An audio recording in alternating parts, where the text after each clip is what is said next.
Howdy, partner! We're here at the OK Corral, a sheriff's star, to steer her by, yeehaw! Is on episode 32. We are covering Spectre of the Gun and Day of the Dove. I'm Sheriff Ames. With me today are... Deputy Caitlin. It's high noon. And local lovable drunk Chris. Ah!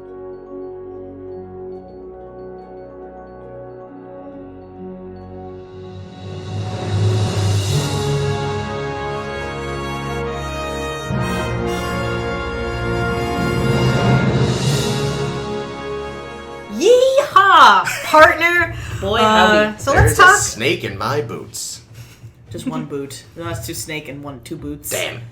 All of my boots have all of the snakes. Oh, that's a lot of snakes. In Spectre of the Gun, we're flying around. We're gonna go meet up with the Melkotians, who are a telepathic, xenophobic civilization, and they have a warning buoy out before their planet that says, "We're fucking reclusive, like critters. Go the fuck away. Leave us alone." Kirk ignores this because Kirk. Correct.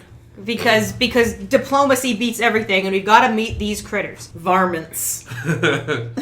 So they fly out anyway, despite the warning buoy, which was a pretty cool-looking little buoy thing. Mm-hmm. They beam down, and they end up in this foggy-looking planet. And the Melkotian, who's basically what would happen if the Grinch met Oscar the Grouch. You made a Grinch joke too. I did. And had disgusting, weird puppet babies, comes out and says, "You guys are fucking effed now. We told you to stay away. We can find something in your minds that will kill you." Before anyone can say boo, and they would, we end up at the OK Corral, circa October 26th, 1881. And everyone realizes this is a familiar sounding date for some reason. Bum, bum, bum. I wonder why. Which I have to call bullshit on, because Exactly. I live in 2017 and I didn't know what the fuck that date was. You telling me the 23rd century? And Please. Vulcans know it. They Vulcans know know all exactly the what it details is. of it, like all the names of the people involved. Yeah, like all of them. Yeah. Like, oh yeah,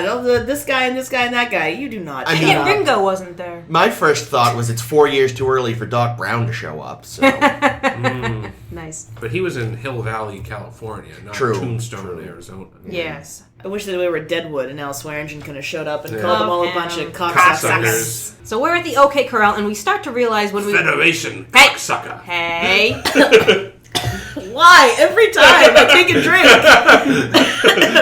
Alright, so we run in with Sheriff Bean, who refers to everybody as Ike and Billy and Tom and Frank, and they put Other two Billy. together, and the second Billy, and they put two and two together and realized, oh shit, we're the Clantons and the McClowerys. It's the fucking day of the gunfight at the OK Corral, and the Earps and Doc Holliday are out to get us.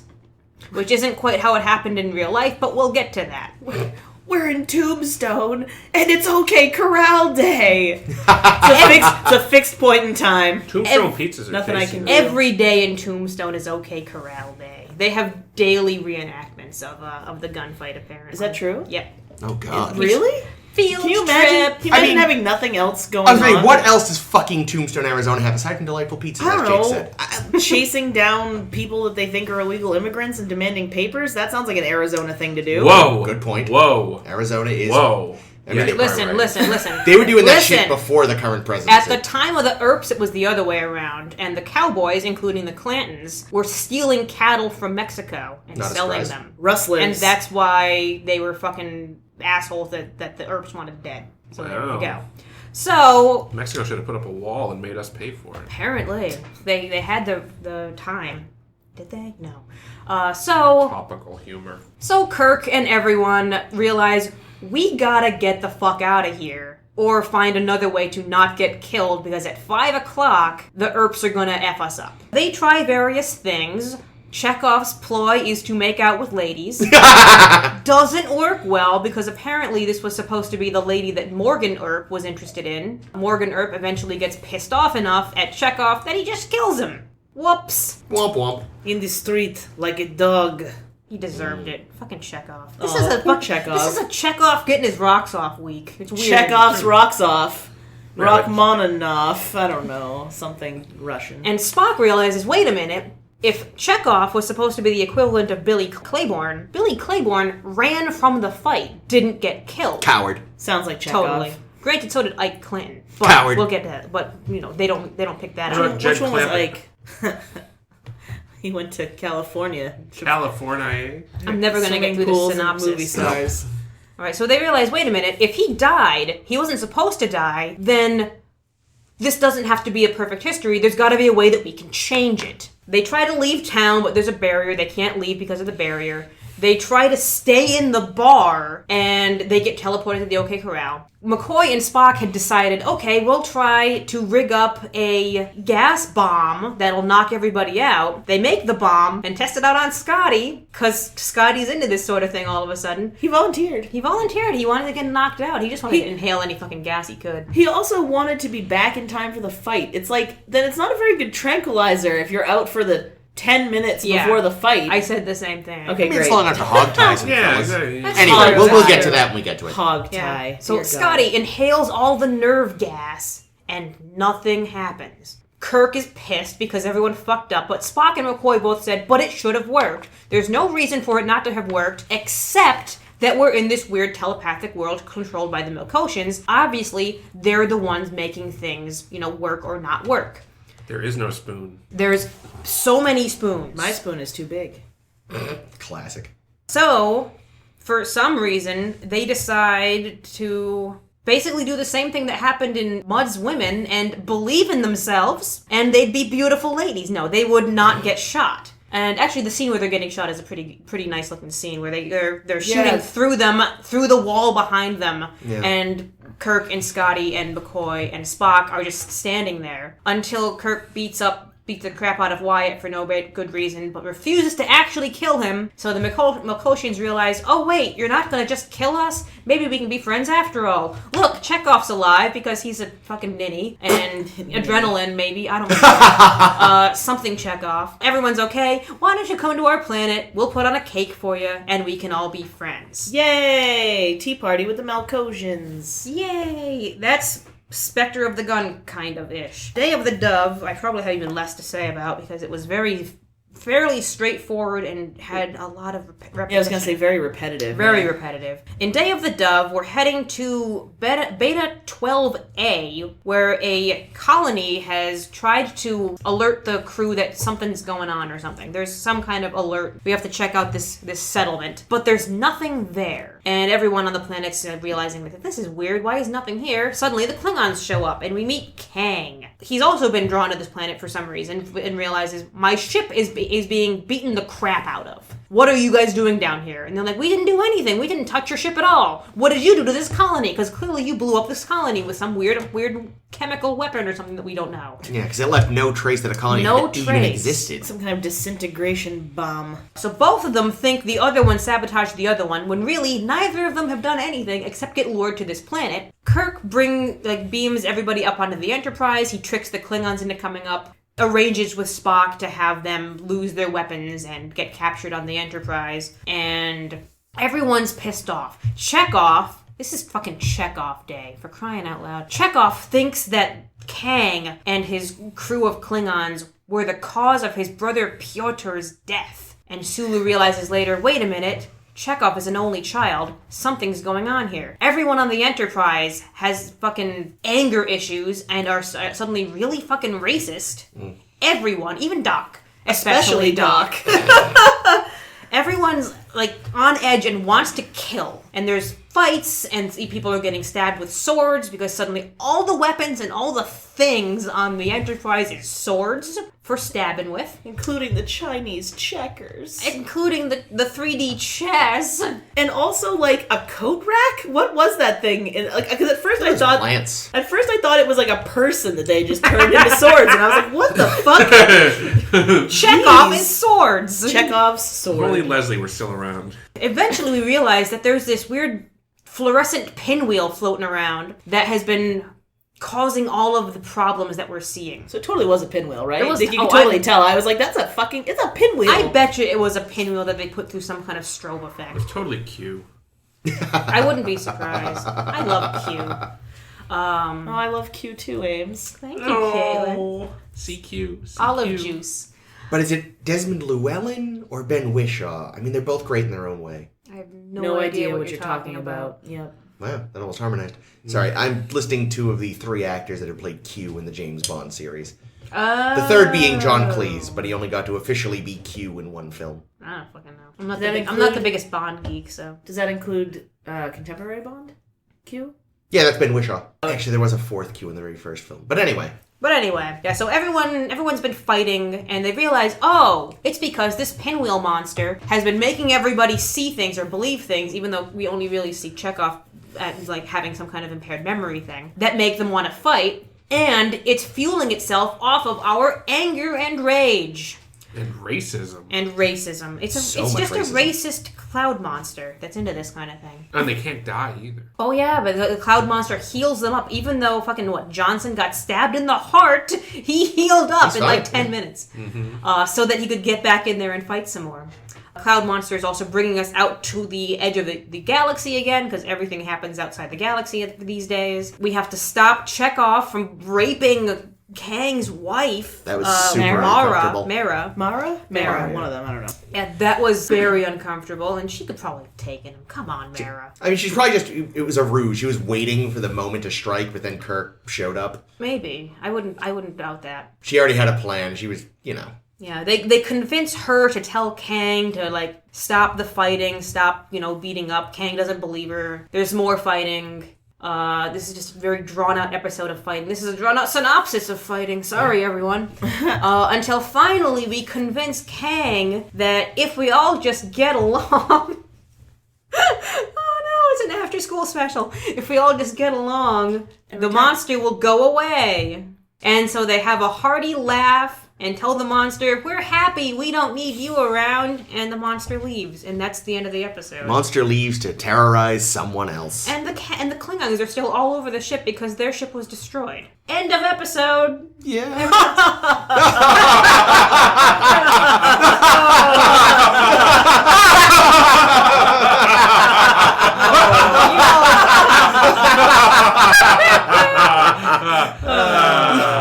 Chris, you actually kind of sounded like, keep the change, you filthy animal, at some point. Boy, what a couple of fucking episodes this were. These were. Spectre of the gun. So, one thing I've got to say off the bat. Yeehaw? Yes, aside from that, yeehaw. Admittedly, I think the thing is that, this was, I think, a time where, like a lot of the other stuff, this episode probably was a little less... Well, not less weird, but the whole OK Corral thing was probably somewhat better known to the contemporary audience. Oh yeah, there was a lot of movies coming out at the time, and I'll talk about those, because I watched one of them. Oh god. It came out so you don't have to. Yeah, well, it's actually not terrible, but they changed the story entirely, the whole wider story. Chekov wasn't making out with a girl in theirs? No, there was still lots of making out with girls in there. Oh, good. There was a 1957 film called Gunfight at the OK Corral, which... dun, dun, dun, dun, dun, dun, featured DeForest Kelley as Morgan Earp. Okay. It wasn't a very big part, wonder but he you was still watched great. it. Yeah, that's why I watched Well, yeah, I know that before Star Trek, he was mostly known for westerns. Yeah, he was shit. usually a bad guy, which is shocking to me. Can we do like a 10 forward about DeForest Kelley westerns? Oh, yes. Any excuse to watch more DeForest Kelley. I meant to say that last night, though, because you're saying he looked the most natural with that gun on, and I meant to say, well, that's because he's used to that prop. Well, and because he got them hips. True. But yeah, Why the answer is probably budget concerns. But why weren't they in fucking cowboy costumes? Yeah, probably. They just got the fucking belts and they just wore I'm sure their they shirts.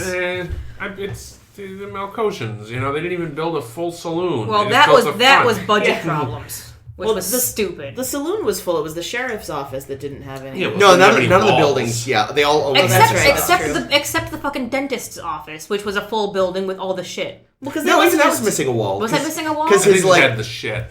yeah, it had so much shit it looked like.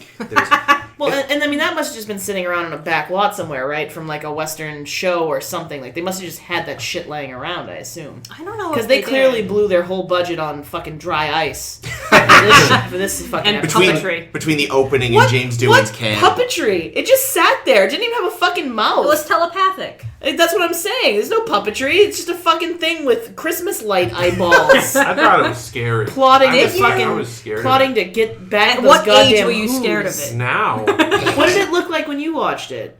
It's probably the same It looked puppet. like, yeah, it looked like the puppet. I mean, you keep saying puppet. It had no it looked moving like parts. it looked like It's Halloween not a- decoration with glowing eyes. It looked like it wanted to be a mummy, but wasn't. I also said the Grinch thing though. I was like, what the fuck is this? How the Grinch stole Christmas? The fuck? How the Grinch stole Oh. the OK Corral. So here's the And thing. when he saw that they had shown mercy, his heart grew 3 sizes that day. And then he died because that's not healthy. Sorry. No. So here's the thing. All right. Were they just in the Matrix the whole time? Did they ever even leave the ship? Did they even The go end to the planet? seem to imply they may not have. Yeah, it's like They only thought they'd gone to the planet. right. Well, right, because wasn't Scotty saying like, "Oh, there's some kind of teleporter thing and it wasn't working" or something like that? No, at he the was. beginning? They were concerned that maybe the transporter had malfunctioned. Oh, Yeah, Fine. and put them in the wrong spot. okay, fine. But There shouldn't I'm be thinking fog. they just the thing just beamed that whole thing into their heads. Probably, yeah. Ooh, that'd be interesting. Because they're right back outside that buoy at the end. Yeah. Which- And they just sort of like boing, boing, boing, they just sort Yeah. of popped in. Love that noise. Um, And then it's With weird. though. erections. I know it's the end, but I find it funny that the Malkotians are just like, "Wow, you've completely changed our minds. We're gonna blow up our warning buoy." Like, guys, you can bring it back. Maybe you're gonna hate the I loved Federation. the warning buoy. I kind of wanted a pendant of it. Well, also the Klingons might show up, so Yeah, you don't want them. I feel like the buoy looked like something. Like it almost looked like a piece of equipment that you would use to like keep a microphone in place. Like it looked. No, you know what I mean though. No, I It do, that's looked why I like a thing that they might have just had. So we could probably find you one and paint it up for you. Yeah, we watched the remaster. The remaster had lots of like doohickeys and stuff yeah, it on looked like it. it was made out of mirrors and Yeah, it It had was like a little, disco little ball rotating buoy. satellites. Even our version was very spinny. So Yeah. Yeah, it was spinny. yeah, But it just ours felt was like spinny and sparkly and Rubbery multicolored. grip or something. ours just kind of flashed between like red and sort of a yellowy color It's pretty nice. And Kirk ignores its fucking warning. because he'd been 'Cause he had ordered orders. to make contact at all cost. Which I don't know. I feel like you go back home and you say, they said go away. Yeah, like yeah, that's- exactly. He did make contact, and they said go away. So Yeah, like I feel like you. It's mission like accomplished. yeah, Contact was like, made. I find it weird that like the Federation be like, all right, no matter what they say, Jim, you're gonna go like. You gotta look him in the eye and you gotta have a tea party with him. Jim doesn't believe contact has been made unless it's genital contact. Oh, I don't He's think those probably things have an getting order. ready. I was that. saying he beams down. Like, so where do I? Oh. I do love the mental image though of literally them just all sitting around a table in like ladies' hats having tea, like that scene in Toy Story where I Buzz was is gonna flipped. say, yep. I'm Mrs. Nesbit. Yeah, but how are they going to drink the tea? They have no hands and no fucking mouths. They would look cute in the hats, though. They would look fucking adorable. Maybe in they the have hats. roots and they suck it up like a plant. Ooh, maybe they could be plant monsters. like That was- Lazarus' they were- mustache. There you go. You invite him over for tea, he just dunks his beard in. You watch in horror as the liquid just disappears. And you can see bits of it like going up. Yeah, capillary action. Oh, I've got the fucking heat. For some reason, cheebies that's right less now. gross to me than gravy. No. It's all gross. None of it's good. Like, let's be real. Ugh. So yeah, but yes, contemporary audiences definitely I feel like would have been a little more familiar because westerns were still. I mean, they were out of their heyday, but they were still big at that point. Like, there were still a lot of them on television. I don't know how they were doing at the pictures as much in the 60s, but they were At still the on TV. The pictures. The flick. The Flicker Show. The flicker show. I almost. What Yeah, do you call those here? I can't remember what they're called. We call them a dolly hopper. Candy floss. No, I meant to watch. There's a more recent movie from the 90s called Tombstone. Is that the one with Val Kilmer? Yes, with Val Kilmer and Kurt Russell. Skinny Val And- Kilmer? Probably. Svelte and Kilmer. Bill Paxton. And Bill they actually Paxton. got all the details right because apparently I was reading up on the gunfight itself and on Wikipedia it has like a second by second blowdown. Wow. That's not the word I'm looking for. Blow down. Blowdown. Though they have a Whoa. second by second chronology breakdown is the word I'm looking for of what happened because You it was were only mixing like that with blow by blow. that's the one. Oh, all right. Well, in A that blow case- by blow. of it was only like a 30-second gunfight. Yeah. In the movie with DeForest Kelley, it was like half an hour long, and there was lots of hiding behind shit. Yeah. What if it was just one guy with 6 guns? There. I meant to watch that because it looks pretty good. Oh, it's funny too because I feel like what was it? That one's called Tombstone. You said Tombstone. I feel like that was another case of. I think there was also another one around the same time. There was one with fucking what's his name? The guy from If You Build It, They Will Come. Kevin Costner. Yeah. Just called Wyatt Earp. Right. There's like how like Or- Armageddon and Deep Impact came around at the same time, and Those 2 mall cop Mall movies. Cop. I It was don't one of wanna those- do this. I don't wanna find it. Amusingly, Because I actually, fucked yourself. that is the original. Not the original. The Val Kilmer Tombstone is actually why in Overwatch, one of McCree's voice lines is "I'm your Huckleberry." That's a line Val Kilmer says in the film. Oh, yay. I don't know what the hell the context is beyond the fact that he says it. Yeah, Doc Holliday was fucking crazy town. Fair enough. He had, Like IRL, you mean? yeah, like IRL. Okay. Like What?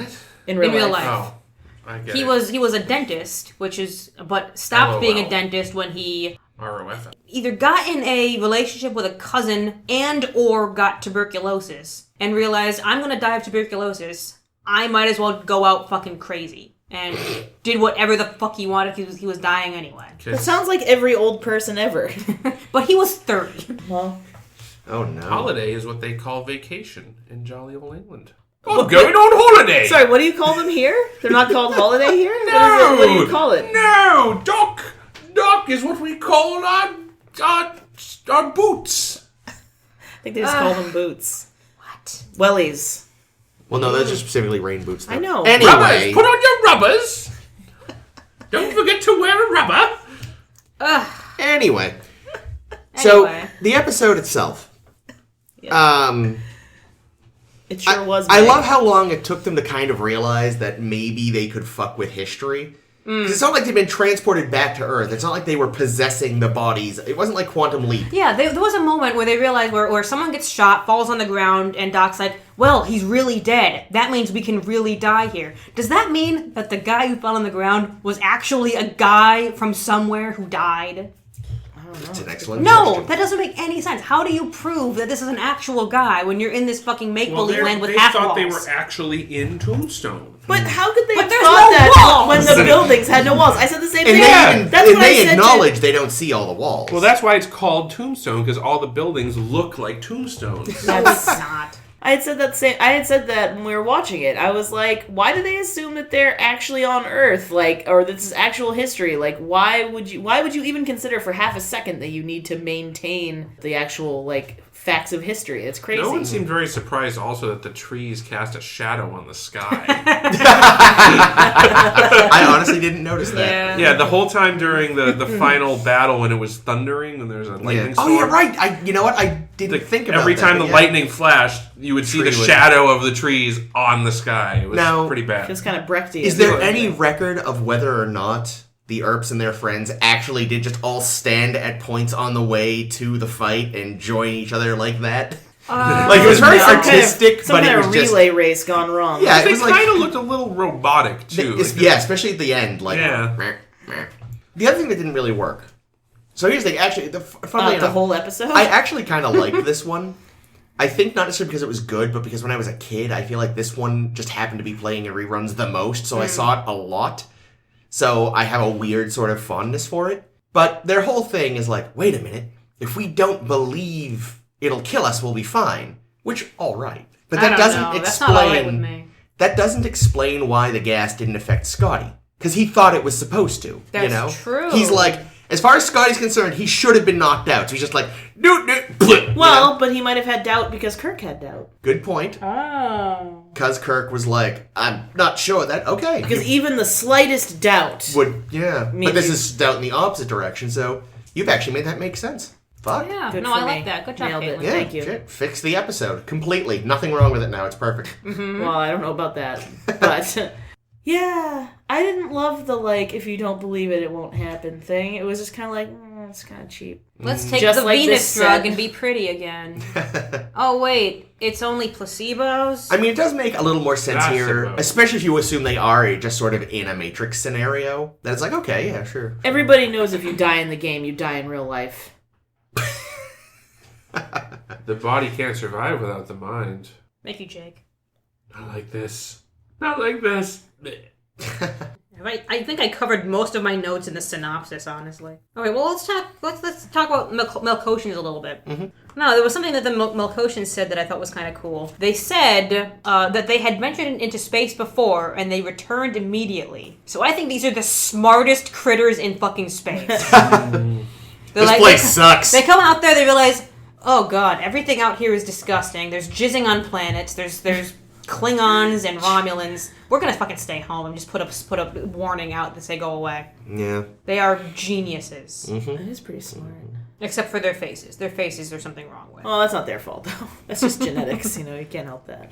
On their planet, I mean, that's just the height of sexy. I was gonna say, that guy's quite a looker. Yeah, no, he's like that. He's like their planet's, DeForest Kelly. Somebody sexy. I can't think Kelly. of Poe Dameron's real name. Oh, Oscar Isaac. Yeah, there you go. Ah. He's the Oscar Isaac of weird Grinch Grouch planet. Yum. And they like it that that they're they show mercy to the fake ERPs. Which is a bit of a retread of Gorn episode. Exactly. Yeah. Yeah, I was thinking the same, especially since Pretty they much find exactly the ingredients to make their bomb on Yeah. the planet. I said that too. I was like, You they did. got any saltpeter? Yeah, What am I get gonna some do? mac and cheese mix. Yum. Yeah. No, I mean, it is basically the Gorn episode, except they added Westerns. other characters. Grinch puppets. I mean, and- they did add, Chekov trying to get laid by a possibly imaginary woman. He didn't try. Oh, he definitely Chekov. got it in at some point. I'm sure he did. No, it's funny. Apparently NBC, as the networks, told Star Trek this was the first episode produced for the third season. Okay. And they specified we want more Chekov, Huh. which I think was probably a mistake. They Yeah, should have no, said they not should a have said good we want more choice. Sulu because I would love to see more Sulu. But no, we got And lots this, of Chekov again, episodes. this would have been a good one for him. The whole old revolver thing. I bet he would have loved to have been a cowboy. Well, but he liked being a swashbuckler in the next one, so. True. He barely. He didn't do much. I know, He sauce. didn't Sulu get doesn't to really get a buckle lot much, of time. That's true. I know that George Takei is usually doing other stuff. Like he was in fucking Green Berets in season 2, so he wasn't in that many episodes. Yeah, he actually wasn't in the OK Corral episode. No, he wasn't even on the Because bridge. I was gonna say, because there was a stranger on the bridge, so that's probably at least one of the reasons why they had to use Chekov for this.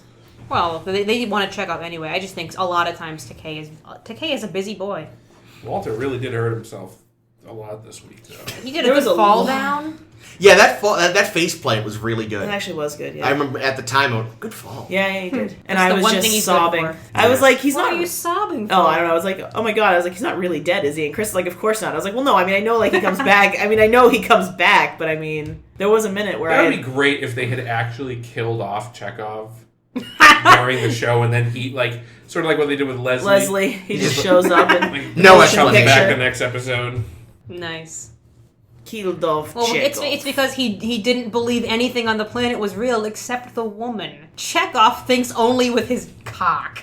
Sounds right. Yeah, he's 19, so... Well, Is he 19? Yeah, he's probably 20 Russia by now. invented sex, so Yes, that's true. Obviously, yes. little Before old lady from. before Lady this, we Gaga. all Yikes. reproduced asexually. Yes. But yeah, no, it's sometime in season 2 he mentioned he was 19, so I guess he's 20 now, I missed that He comment. did? Yeah, I feel like we talked about Why it did on they the have a episode. 40-year-old playing him then? I don't know. You don't Actually, know. how old? Wait a minute. How old He was was 30 at Walter? the time. He was probably. All right, he was, We well- looked it up at the time. We Okay. definitely talked about he it. was Well, definitely I the youngest, probably on the show. No, yeah, probably, but still. Actually, I think Takei's slightly younger than him. Really? Yeah. Actually, we looked that up too, and Yeah. I think you're right. It's like a few months or a year at most. But Yeah, it's not much. Takei's actually the youngest of them. And Takei's definitely aged the best. But yeah, I didn't hate this episode. It's just cheesy and goofy. It's cheesy in a way I'm Weird. okay with. It was I get- inconsistent. Well, you're viewing it through your The nostalgia. other thing, I'm admitting that there's a bit of Like- potential rose-colored glasses happening here. And I love getting more Chekov. Yeah. I agree with the studios. I'm like, yes, more Chekov. And also, I'll admit that there's some great... I actually, over the week, I was doing some poking around the internet, and I stumbled across an article from back when the AV Club did, an original series rewatch. The article opened with the guy saying, I guess he'd never really seen the original series before he did this rewatch, so I guess for him it was just a watch. But he was saying how, going in, he was like, yeah, Star Trek had this reputation for extreme corniness and Shatner's over-the-top acting and this and that, and he was like, seasons 1 and 2, aside from a few clunkers, I didn't really see that. if season 3 is representative of the rest of... if Spock's brain is representative of the rest of season 3, as I've been told, then now I get where the show gets its reputation. And with that in mind, Shatner definitely Shatnered a lot this week, especially when he's trying to get the sheriff to stop the fight. Yes, there was so much shouting between the both of them. I can't just commit murder! I just can't murder them! Whatever the fuck he kept saying. Yeah, no, he was very much... This, and to a certain extent the next one, too, there was some good Shatnering, but this one, the shouting and the shaking, the poor sheriff. Oh, I don't know. I think Scotty in this one was my favorite, because there was a comment at the end that Spock was riffing on humans, being like, oh, if you guys were so violent in the past, how did you guys even survive? And Kirk says, oh, well, we overcame our instinct for violence. Except for Scotty, who wants to kill fucking everything all the fucking time. Yes.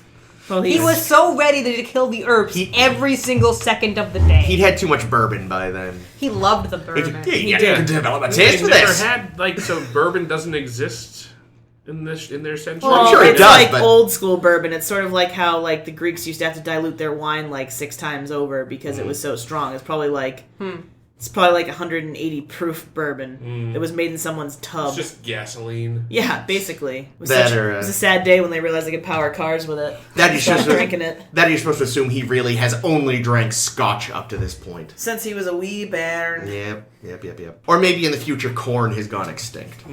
I don't see that happening. They use corn in bourbon, right? Am I making that up? Yeah, probably. Well, they were talking about a corn ale. What the fuck were they saying? Oh, it's either this or corn something. Yeah. Corn. It was probably just corn alcohol or because that's your old bathtub gin. Is that would just make Scotty ordered 12 of ethanol or something. Well, he did actually try to order a half-gallon of scotch for 5 people, and I'm sure he intended most of it for himself. How much is even a half-gallon? It's about a double, this much. Double gulp. Yeah. Well, half gallon of milk. It's the same. It's just like that. That's what it is. If it actually works out to 750 ml, then that's actually a perfectly normal bottle of alcohol. I just don't know the conversion. But for 4 people, or 5 people at the time. Chekov was drinking with the lady. Yeah. I don't know. I kind of like the weird aloofness of the Earps. I don't know. I like. Really? I just thought it was not great acting. Yeah, it was bad acting. The one. No, I don't know about that. I think it was robotic, but I think it was intentional. Oh, that makes sense. If it's being constructed from the mind, yeah. And that's the other silly thing. It's if they're trying to be oh, we're gonna kill you via something from your mind or something, and they pick in Kirk's brain, the OK Corral, let's do that. Kirk doesn't seem to know enough about the OK Corral to actually make it work because he forgot everybody's names. Yeah, everyone's names. He forgot that some of them live. Yeah, because Billy Claiborne and Ike Clanton both live, and Kirk was supposed to be Ike. So he's oh well, I'm fine. Carry on. Yeah. So long, everybody else. Screw the rest of you. Me and Chekov are gonna bounce around space trying to get laid. Well, that's that's the episode. That's the whole series, Chris. True. They've already got a willing partner at the saloon. True. Yeah. What was her name? Sylvia. Yep. Was she supposed to be a prostitute? I thought so. I would have thought so. She was hanging around the bar, dressed all fancy. If I know anything from Deadwood, it's that the women that hang around in the saloon are all prostitutes. All of them, and they'll give you a naked titty hand job right in the middle of the fucking place. Why not? Yeah, why not? Sounds like a weird show. It's a great Deadwood? show. Oh, it's a great show. It's a great show. Check it out. It's very brown. It took me a while to get to it. I think I watched the pilot with Jake, and it's just so brown. Yeah, everything is that sepia the first episode, I was I'm having trouble getting into this because I can't physically see what's happening. It's like Fiddler on the Roof. We should watch it, though. I would watch it again. Okay. To explain it, Fiddler on the Roof, they...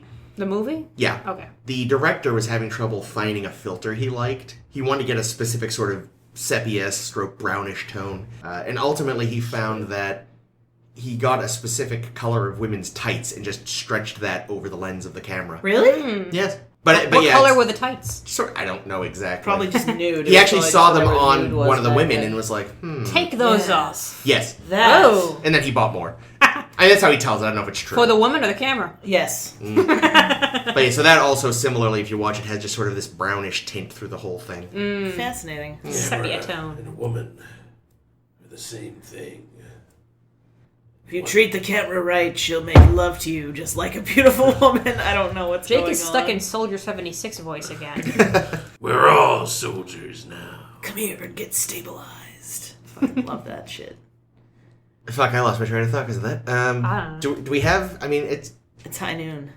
Does we have anything else related to this, or do we just want to go talk about doves? I don't quit till the fight's done. Is the fight done? Do we My have fight- In my day, this payload would have been delivered by now. I don't fight till the quits. Fuck. I don't. See, my fight is as done as the Earps when Wyatt and Kirk were fighting, because the rest of them just fucking stood Well, they there. ran out of ammo, probably. True. Their motion really bothered They me. should have done that. Yeah, they should have done the fanning thing. Yeah, sorry to That's how explain. they With the cocking of the Listeners, thing? we're making fun of the fact that they only used their thumb to recock the guns instead of like using their whole hand like you often I'm see sure in it films. worked, but it wasn't very It sounds badass. tiresome. Well, if the OK Corral that they were visiting is pulled from Kirk's mind, True. and Kirk probably hasn't really ever had much experience handling real firearms that are not phasers, maybe he's never seen anybody fan a gun, so they didn't have that piece of information. True. Sort of like how the Chicago gangsters knew that billiards was a thing, but they weren't quite sure how you play it. Yeah. Yeah. Oh, sorry, what do you call billiards here? Is there a word for that? We call it a roly molly hole. No, that's something, we call something else that, Jake. Oh my. The one thing though, like Teabag. it's hard to tell though. Oh, dear. It is hard to tell going back to an earlier Table point. bag. Oh no. It's if the Earps were intentionally robotic, just because all the other presumably illusory humans were more natural. Remember that one Earp couldn't open his mouth very far? Because he had all those teeth? Yeah, it was There was weird. one What Earp. was with all those teeth? No, but there was this one Earp who was like, you should have stayed away, Kurt. Yeah, like you could know, see whatever. he was never Like, fully parting his teeth when he spoke. He was very mumbly. He also had a fucking weirdly tiny gigantic mouth. teeth. And then he had the same problem as the actress who plays Sarah in like Arrow and Legends of Tomorrow or whatever, where like when he was standing there, his big fucking teeth wouldn't let his lips shut. He was just standing there doing that sexy, slightly parted lip thing, except it was horrifying. Listen, you guys give me shit when I make fun of people's faces on the show. Listen, We're not technically giving shit to his face. We're giving shit to the fact he won't open his mouth all the way. and then he Well, won't maybe he fucking close can, it all okay? the way. Maybe he False can't because of his expression. giant weird teeth. Well, I'd say something about how he should see a dentist about that shit, but we don't have dentists in the UK, so. Well, Doc they do, but Holliday they will had do it. dentists in Tombstone. 'Cause Yeah, but Doc Doc Holliday had all those drugs that he just gave to McCoy. I was about to say in Doc Well, he Holliday's didn't had no fucks left to give. He was dying True. of tuberculosis. Doc Holliday's Take prescription my would have been bag. just let me punch you in the face till all your teeth are gone, other Earp. And you're like, yeah, I'm okay. I What like happened eating in a corn. book I read recently? Punching teeth out? Yeah, someone Ooh. like beats up his wife and she like has no teeth. Oh, that's no good. It's fucking awful. Jesus That's pretty awful. Christ. What kind of books are you reading? It was The House of the Spirits by Isabel Allende. Oh, don't know who that is or that book. Speaking of The House of the Spirits, aka a super rapey, horrifying book, do we want to talk of The Day of the Dove? Because that's super rapey Dave and of the horrifying Dove. also. Dave over the dough, says Jake. Dave of the Dove. Because he likes... No, usually I'm the one that likes switching sounds around. I'm always one that's playing the game of reading Netflix titles wrong. You are. It gets very annoying after the first two.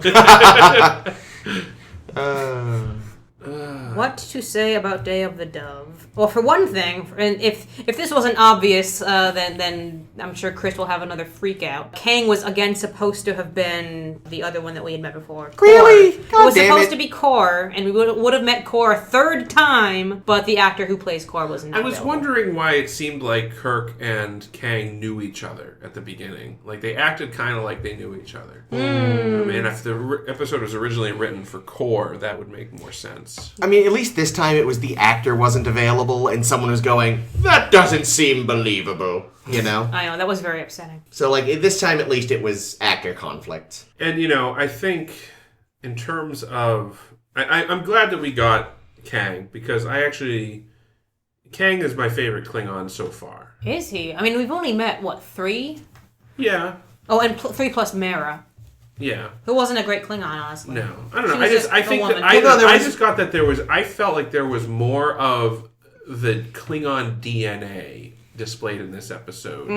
They're very stubborn. Yeah, they're warrior race. Like, we get that a little bit in the other episodes, but in the other episodes they just seem kind of like bronzed humans. Yeah. In this episode, there must have been a sale on shoe polish down the shop this They were week so shiny. They shined up core and went pretty dark.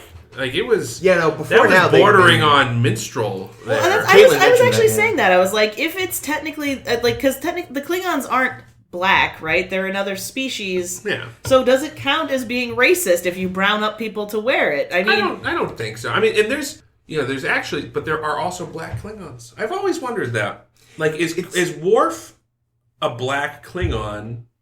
Like, and like, is there racism on Kronos, and that's why the Duras are always going after Worf and his family because they don't like that he's black. Maybe, but yeah, I was thinking that. Like before now, the Klingons always been sort of like like bronzer with maybe some extra yellow makeup thrown in. Like they were a color that people can't really be before now. right. Like it was nearly, but not quite. Right. Now this time it's just like, that's Basically blackface, yeah. yeah, it's a little weird. And then of course the other sort of weird wrinkle in the whole like Klingon race question is the fact that we'll get Christopher Plummer in 6, Yeah. and they put ridges on him, but other than that, I don't think they did a thing. Maybe He had he's a cool mustache. albino. Well, I mean, skin. That's what I was wondering. At least he's supposed to be an albino Klingon, or are there Caucasian Oh, great. Klingons? Just another Well, movie most making of the albinos Klingons evil. that we Thanks a see lot. are Star Trek 6. are played by white guys. We don't No, see I know. a lot of the only But- black Klingons are like Worf and his brother. Right, but I mean, they're all. Even, What I mean is, he's the only one they didn't like change the pigment of his skin with. Yeah, that's Well, true. Squire of Gothos guy who played William Campbell. Koloth. Yes. I don't really feel like they painted him up that much either. They did.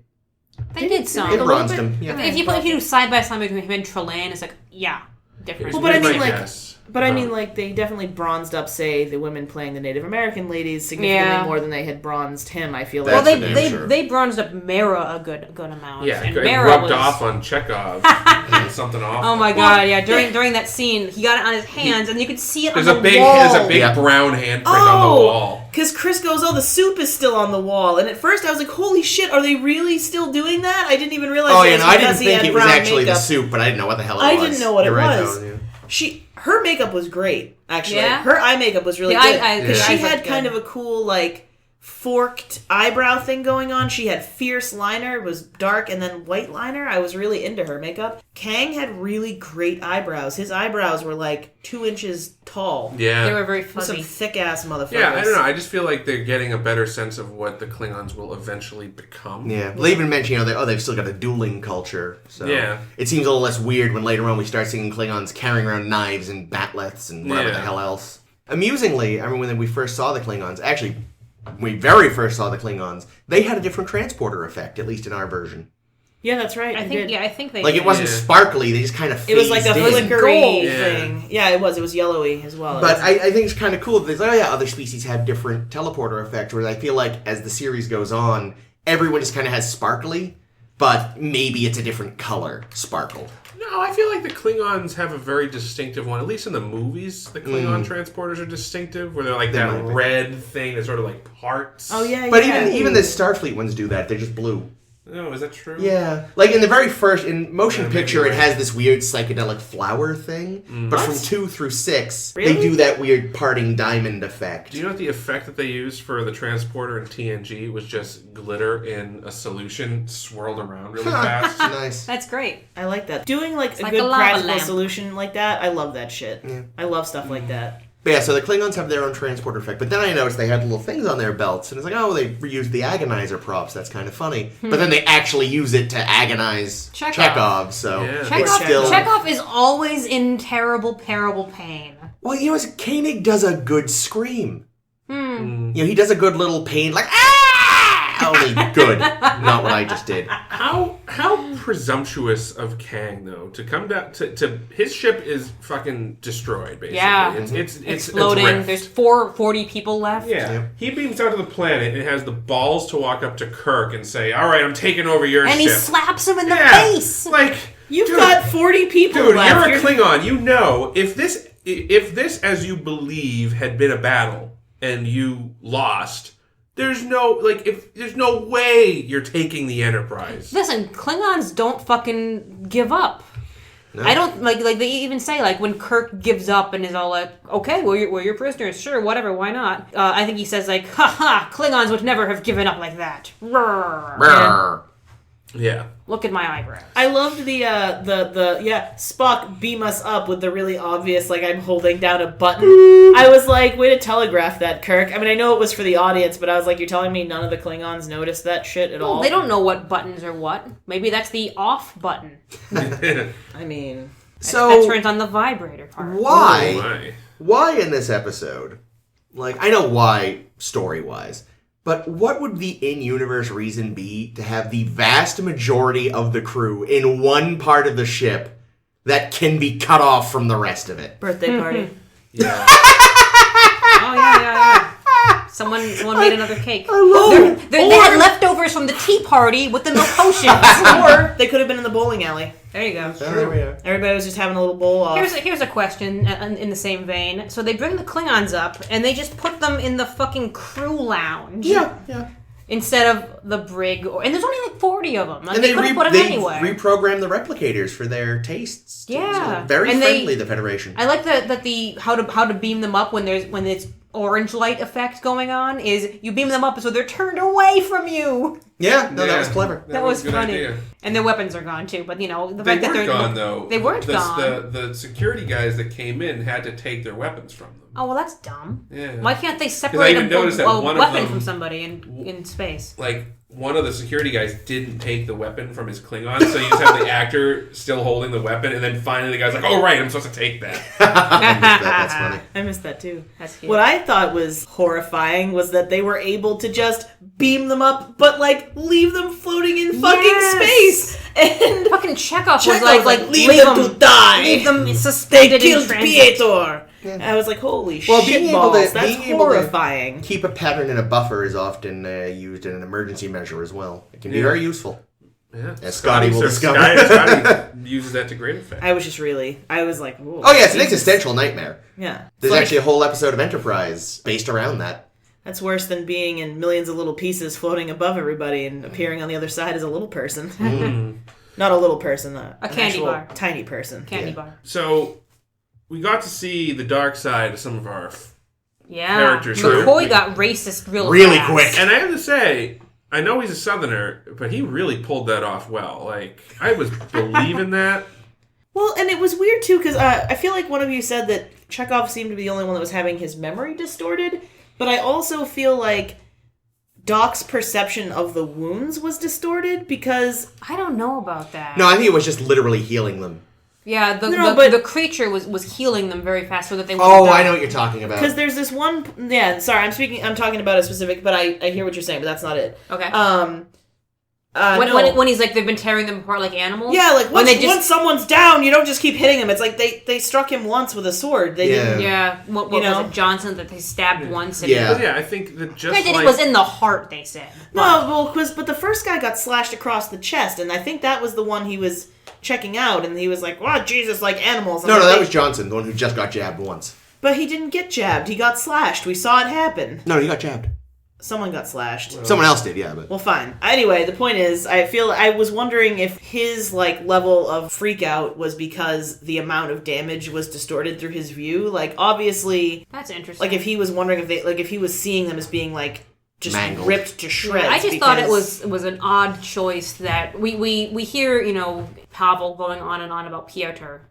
or Peter sometimes. Like Peter even means Chekov rock. isn't sure what his fucking name is. Rock, and it's the only like perception that we see get distorted. Everyone else is like just ornery and angry and wants to like I mean, I guess fight.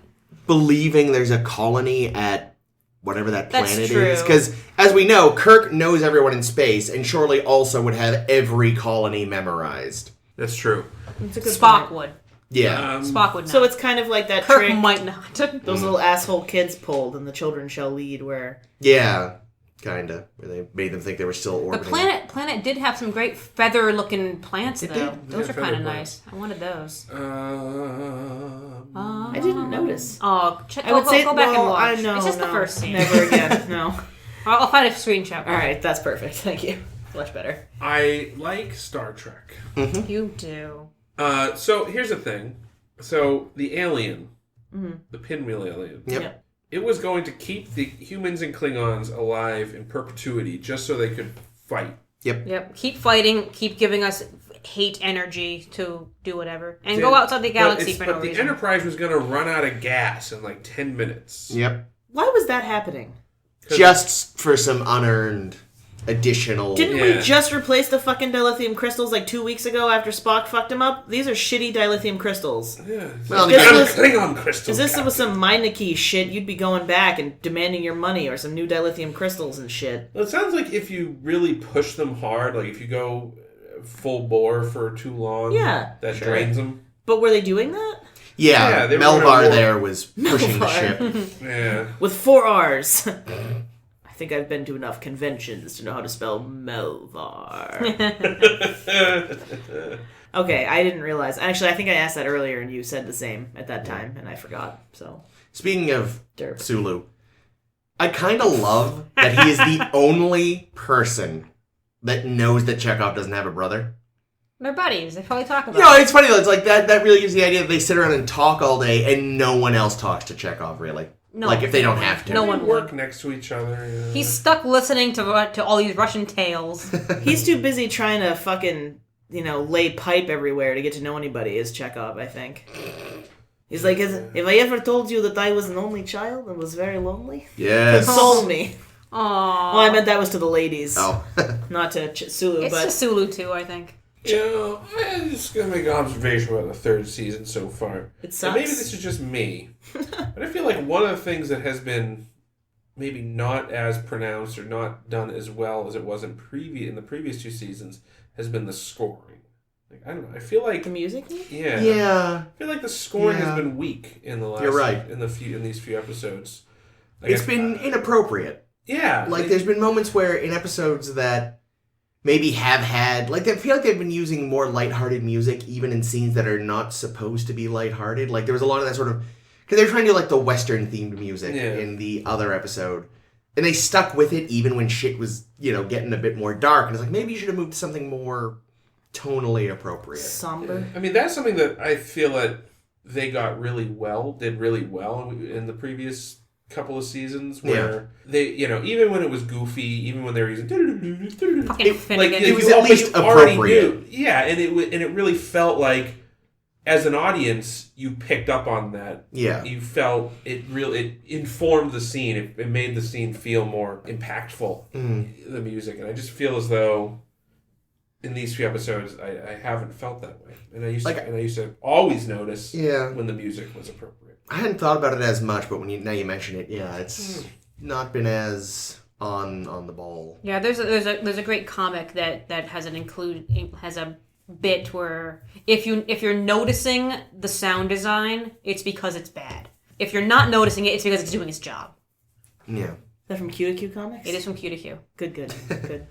But overall, though, I mean, like, I liked the episode. I liked the way it built, the way it sort of started. I mean, Day of the Dove? Yeah. Huh. I knew, like, what the pinwheel was up to, but even knowing as I see how they were kind of laying the hints early on, like, this is kind of what's happening. I don't know. I think both these episodes, the conclusions of them, ruined both episodes. Very dissatisfying. It's either believe in yourself and everything will be okay, or have a fucking laugh until the monster leaves. Admittedly, resorting to full-out giggling was a bit much, although I did enjoy that, when Kang hits Kirk on the back. It's a little too hard, and Kirk kind of goes to smack him and then stops himself. That's really well choreographed there, or blocked, or whatever. I don't mean to go back. Go back. Go back. We didn't even talk about the fact that Spock mind melds like 3 guys. Oh, He does. Really quick. And that scene was succession. really great. Like, I actually really liked that. Yeah, and it was cut with the lawman coming toward them. Yeah. That was a That's nice. actually one scene where I think tone. it was scored well, because it was, I don't know, I feel like there was a good tension building music there, and paired with the thunderstorm and the trees in the sky. The trees shadowed against the sky. Because you felt like, if he didn't hurry up, like they were totally going to get there and someone was going to still not believe or was going to believe in the bullets and it was going to be fucked. Like it felt like that was like the best moment in the episode, in my opinion. Sorry to backtrack. I agree. Also, it got Spock and McCoy like face to face. It was very nice. Touching face. Yum. Yum. What I thought was surprising in The Day of the Dove, because like McCoy being a crazy racist didn't bother me because he does drink a mint julep, but Scotty went full fucking psycho asshole too, like calling Spock a half-breed and a freak. I know, that's usually McCoy's role. Yeah, but McCoy does it because he loves. Scotty's Spock doing it. said something awful too, didn't he? I found spending time with people annoying. It wasn't even really an annoyance. For Spock, it was an irritation or Yeah. What was kind of neat to admit that he's irritated, he never does that. Was obviously everyone was on edge, but Scotty didn't really lose it until the Klingons took engineering, which was well thought out. Like that's what really let the alien get to him, was they got his fucking engines. Yeah, they took the engineering crew, and then all the Klingons gave a hurrah! Victory! Victory! Hip hip hooray! Tally ho, lizard monster! Best title. In an interesting Twist. No, in a not very interesting twist. I almost feel like both of these episodes and Arena cover very much similar That's ground. true. Yeah, it's all like, let's find our better selves. Yeah, like let's not kill. It would have been really nice, actually, if it were Kor instead of Kang, because then it would have been the exact opposite on, what was it, the Organian planet? Oh, yeah, in where Errand of Mercy. Yeah, where the Organians are keeping them from fighting. Yeah. While on this one, it's making them do fight. That's true. Yeah. And the other thing, too, is the way the episode ends is very abrupt. All I want to know is, like, how's the ride home? Like, awkward. That's when they finally stick them in the brig, which is what they should have done from the fucking beginning, instead of putting them in the lounge with all the fucking 3D chests that can turn into swords. Boing. That's what we did get the boing for that, didn't we? When the alien left, did all the stuff untransmute, or like on their next stop at a starbase is like, so we need all our phasers again. A bunch of chessboards. And also, can you get these swords out of our armory? Yeah. We will trade you these swords for all the shit we actually need. Yeah. You never saw a finer collection of antiquities. Whatever the fuck you Scotty says. did love that tassely sword. Well, I think the reasoning I said it was like they gave him the one that had the biggest, most hand blocking hilt, so they didn't have to worry about hiding his missing finger. Hand just blocking. Is that even his hand with the missing finger? Yeah, it's his right hand. Okay. Although he called it a claymore, and I thought claymores were like really big two-handed swords. I think they are. I have no idea. Whatever it was he had, it was that probably like not a claymore. Saber. Yeah. That sounds right. But yeah, like I said, I think the main thing, because I think a claymore, they probably had it in the script, it was probably a claymore, because it was like, I feel like that's a Scottish weapon, or it's associated with the Scots. But again, like the props people, it was just like, look, can you give me something? Because that would just have like a hilt. Yeah. There'd be no way to hide his hand conveniently. So this was just like, just hide his hand.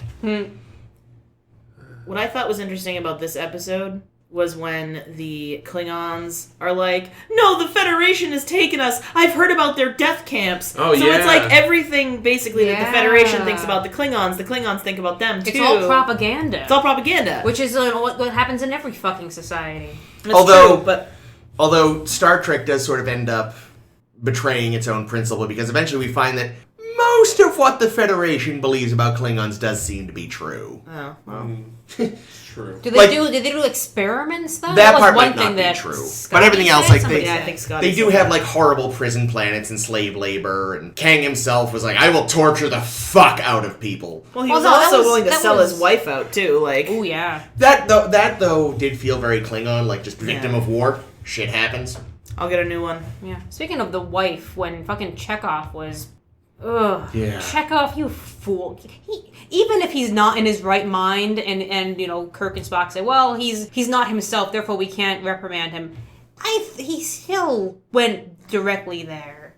it was still something he scene was was capable of. Not necessary. But I think Mara, when they were doing the weird kissing part, I think she was hiding her mouth under her hand or something so that she wouldn't get her makeup on him. Yeah, I think that's there was a lot of concern about makeup exchange. They already got some because it got on the walls. And I wondered if he was actually going to make contact with her, because the first time he went to grab for her face, he clearly didn't actually touch her because tons of bronzer. But then he just grabbed her mouth. Yeah, so.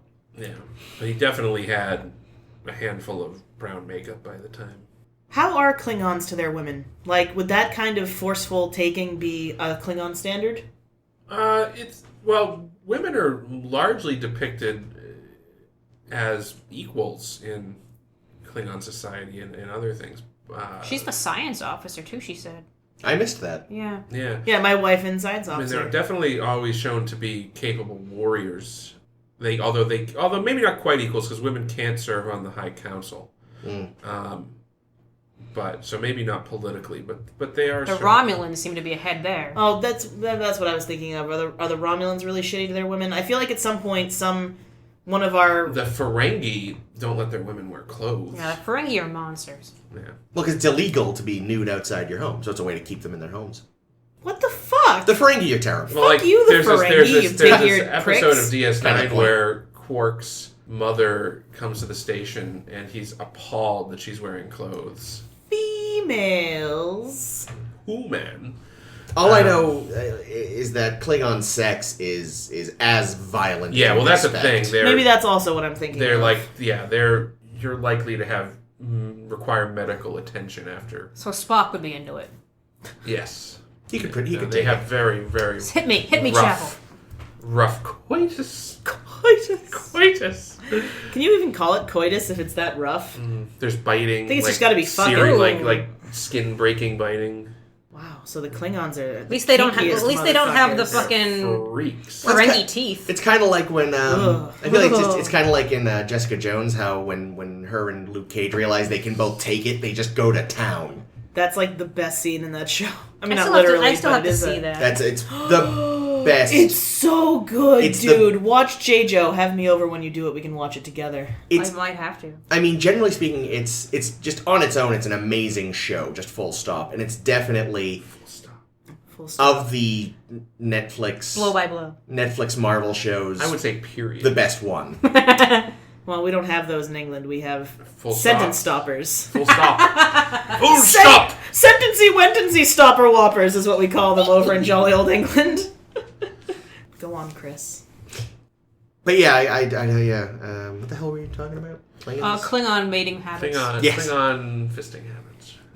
Probably. I fucking damn Probably some it. fisting. You think they somehow utilize the ridge anyway? I mean, the way Spock Yeah, if you sit on the face the correct way, I'm sure. Worf bangs Kalar is they're sparring they're fighting and A little bit of fisticuffs foreplay. and then they Fisticuffs foreplay. foreplay. They're doing some fighting on the holodeck and they do it and then Worf's like, let's take the vows, and she's like, Worf, I can't take the vows with you because I hate you. Oh man, hate fucking. No, she doesn't hate him. Oh. And he's like, after we they get love each other, after but we get your ear reattached, but let's he's take like- the vows. but he's like a hardcore Klingon, and she's like, Klingon society's so bullshit. These are, speaking of, our first female Klingons, right? Yep. Yeah. Because there was another one in the background. I think the only ones we see, too. Yeah. Yeah. Till what? Star Trek? Probably Star Trek 6. I'm trying to think if there's any other female Klingons we see. No, like Not in Christopher series. Lloyd has a woman that sells him information, but I don't think she's a Klingon. She's got some weird forehead shit going on, but I don't think she's a Klingon. But yeah, no, I think... Well, and technically since Star Trek 6 came out in 91, I guess probably we would have seen Kalar by then. Oh, maybe. Some weird forehead shit is my Fine Young Cannibals cover band.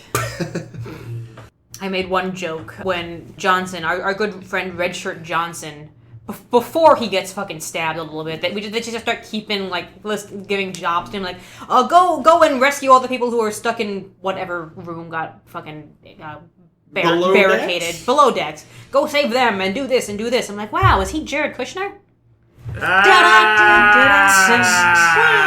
No, because he wore appropriate attire to his fucking job. Ooh. Jesus. So, Klingons. Yeah, the Klingons. Yeah. Are good the job. Trumps Klingons? Could be. No, because I at least they're respect cowards. Klingons. They're cowards. That They would too. never. You know, if anything, the Trumps are probably Ferengi. Yeah. Any thoughts, closing thoughts on Day of the Dove? I can't wait for season 3 to be over so we can go on with our lives and return to being happy. There was one season 3 I liked. I liked Is There in Truth No Beauty or whatever it it was was called. alright. I liked this one. I liked Day of the Dove in a sort of non-nostalgic way. You know, maybe I'm just becoming desensitized to it, but I haven't, like, really the last episode that I was like, oh, this is just bad. The kid one? No, not even. No, that was just mediocre. Gary Seven? Probably Gary Gary Seven. I Seven. think That Gary wasn't bad. Seven really set the bar low. And, like, it made And that wasn't even Fox season Brain was 3. pretty lame, Terrible. too, but, like, there were some episodes... I feel like the worst episodes... Like, these are just on average. Yeah. The, They're not the great, bar has been but- lowered. Yeah. So that on average, they're all not great.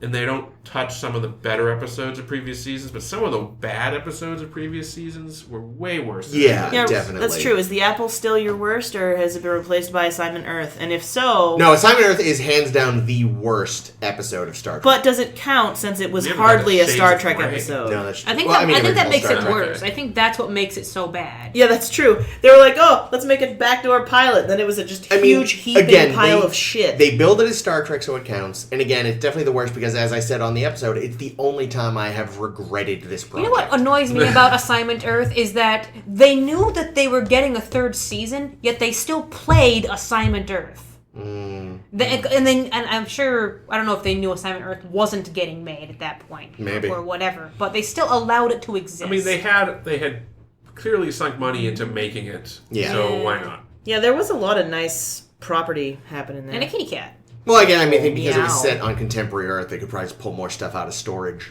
No, still, it was Some nice. stuff had It to be looked built, nice. like computer and shit. Oh, computer, you Computer. fucking sassy But yeah, bitch. no, like, the Apple's still in my top 5. I think, honestly, at this point, Shore Leave has dropped out of top 5. Shore Yeah. Leave is just a goofy pile of Yeah, fun. It's not it's- really that bad. But yeah, Apple, It's got the triple titty Assignment Earth. Cat's Paw is think probably up there for me at this point. I never hated that And one. Miri. Miri's definitely Miri's still still up there. shit. Actually, I might add Let the Omega Children Glory. Lead. That one didn't bother me. I think I was that one- expecting it to be so much worse. I don't that know. it- It was pretty bad. But no, Assignment I Earth really undoubtedly. don't like The Enemy Within. Children. Oh, yeah, that's I right. don't It even was know. really- That's I don't really even one of know my, what that's I really like one of my first- bottom episodes. Was that the I first feel- season when Shatner gets split That's in two? yeah. I feel like we're gonna have this conversation when we. Oh, yeah. No, that's No, true. No, I know. Sorry, I didn't. It'll just be mean to- funny to see what happens. Not that many episodes from now, Yeah. when we've seen the rest of it, and We we're have I think 9 more recordings of TOS now. Wow. I think that's right. really, including the movies and No, or not- just the not show? including- just the show. Just the show. I Are we can't gonna, are we wait gonna for do the animated series. Are we gonna do animated series before movies? Yeah, I think so. We're Yeah. gonna go in order. We got to, right? Yeah. No, that makes sense. I was making sure. I can't. I'm actually really excited for the animated series. Yeah, I've never seen it as far And- as I know. And so. in part because I'm excited that Scotty is doing so many extra voices Yeah. because like he always does a really nice job. Like Scotty is actually like a properly reasonably good actor in my opinion. And he half fixed his hair this episode. yeah, Yeah, it was all right. I don't apparently know. Doohan hated the hair when it was slicked back. Oh, and so he agreed. And Well, by he was mid-season, correct. it was back down Yeah. again. Well, and he does the voice of Kang, I think, and I saw on Memory Alpha. Oh, cool. Oh, of the animated series. Yeah, so we're see- gonna see Kang again. course. Spoilers. Sweet. We're gonna see Kang again, even later than that. Yeah. Oh, is he in one of the movies? No, Oh. Is he in TNG? Is he in TNG? no. Is he in DS9? Yes. Okay, great. Is he in Enterprise? But so is We Kor sniffed it and out. Koloth. Yeah. See, I'm Koloth's not played by the same actor though, I right? think they're all played by the same actor. Yeah. I'm gonna get to see my darling Trelane again. I'm so Aw, he is excited. great. I We're gonna love him. see- Is it He has the Koloth? prettiest eyelashes. We're gonna see I love his animated face. Harry Mudd. Yep. Guys, did you hear that we're gonna get Harry Mudd in the new series? We I posted did it on the see. Facebook I'm page. so excited. Well, fine, but I'm really excited. I don't know what they'll do, And but it's it sounds Dwight fun. from The Played Office, by, which is kind of He is. horrifying. Is he? Yeah, because when I looked him up when we first ran into him, yeah, it's the same actor. Okay, William yeah, William Campbell. Yep. As who? Cola. There he is in DS9. as Oh Koloth. my. He's still got pretty eyes. Yeah, but he's got. They actually They put gave him in him Klingon. ridges. They give him ridges. They Ruffles like have Ruffles. ridges. they come in at like age 30 or something, right? Well, we'll get to that. Yeah. Anyway, we are clearly done with these as we've been tangenting for a while. So, thank you very much for listening to tuning in to episode 32 of A Star to Steer Her By. Coming up next week, For the world is hollow, and I have touched the sky, and the Tholian web.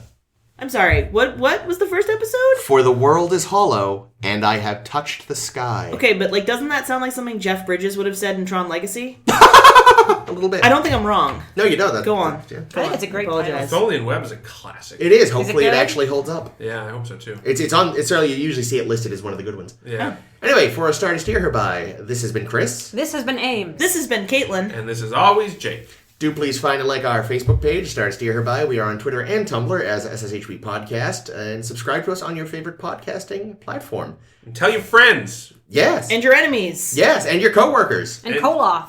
And Yeah. go off. Yeah. Oh, please tell Koloth. Someone get someone famous on Twitter to like us and talk about us. Will Yeah. Wheaton. Yeah, there we go. Sorry, Will. The things we're going to say about Wesley, I don't know if he's going to want. You know, to talk to originally it us. was supposed to be Leslie as his daughter, and then they changed it to Wesley. I assume you're joking. No. Because you're doing that in face. the original draft that DC Fontana wrote for Encounter at Farpoint. Oh, DC Fontana wrote Encounter Roper? I didn't know that. Yeah, sorry, that got it was really weird. Leslie Crusher, like daughter. And then it would have been revealed later that she was actually part of the Lieutenant Leslie clone program. Yeah. They just at some point they tweaked the chromosomes. I wonder if they went that way. I wonder if she did that to honor. I don't know. Leslie. That would be kind of funny. Clone Leslie. Anyway, thank you very much for listening. Be sure to tip your yeoman.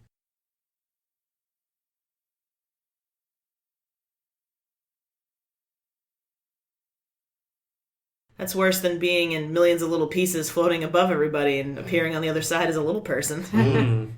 Not a little person, an candy actual bar. tiny person. Candy bar. I find that, like, the whole idea behind Wonka Vision is so dumb. Because they have to make a fucking So wasteful. They have to make a gigantic candy bar. Yeah, Like, well, that's terrible. but he's gonna solve world hunger Keep in mind With the bubble gum? with candy bars. this is No, wasn't he doing that so that he could deliver? Because, like, I assume, like, there's no way to pay for it, so the idea is you just grab one and have a. Well, it was an ad. It was an ad thing. First one's free through your television. Wow, so Willy Wonka is like a drug dealer. Well, yeah, Yeah. he was going to solve hunger with the bubble gum. Oh, I thought. Because it was a whole meal. But was it calorically a whole meal? I don't know. I bet it Because you really can't. You have one of solve- those and an everlasting But wait, I was gonna say, gobstopper. are you actually thinking You're about the set for life. everlasting gobstopper? Because those are for kids Well, with very little pocket money. Which is a little bit. What do you call that here? Is that allowance? We call it jingly metal pocket stuff. Tiny, tiny, tiny. Why did you Irish just then? We call it leprechaun gold. We call it end of the rainbow. Oh, don't we we? have Oh, some shamrocks in our pocket.